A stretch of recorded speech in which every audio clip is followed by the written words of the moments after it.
And he said, well, Tony, I appreciate the compliment, but he said, I think one of my advantages is most people skate to where the puck is, and I skate to where the puck is going. The power of what? Anticipation. He knows the pattern.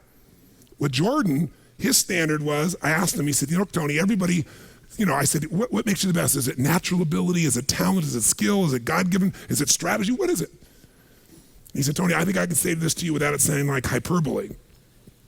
He said, I have got unbelievable natural skills. But he said, study my history and you'll know why I am who I am. I did not make the high school varsity team when I was a sophomore in school. High school, I got cut.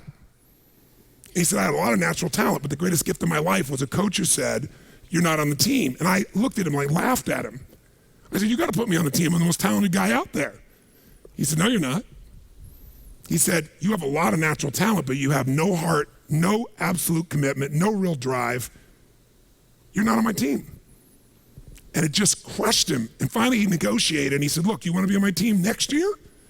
Simple. Meet me every morning before school for a one-on-one practice, and I'll take this raw talent and I'll teach you discipline. I'll show you how to raise your standard. And if you show up the whole year, I'll guarantee you a spot next year. And if you don't, probably the same outcome's going to happen when you try out next year.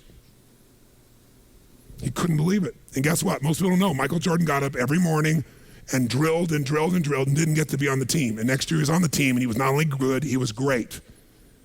Guess when his career exploded? When he lost again the championship to Detroit. And he was on the bus, he said he was crying in the back of the bus, physically crying, pissed off at all the other players that they hadn't done their job. And something inside of him snapped and realized, crying, whining, blaming everybody else is not the problem. I need to raise because he realized that's what did it for him originally. And you know what he did that year? He lifted weights like never in his entire life. He decided he was going to dominate every person, every floor, every place, every spot in the country. He's going to be stronger than anybody. He practiced like he'd never practiced in his life. And oh, by the way, he won how many NBA championships? How many in a row? 3. Retired, came back and won how many in a row? 3. Never anybody in history would even dream of such a thing, especially after retirement. That's the power of raising your standard.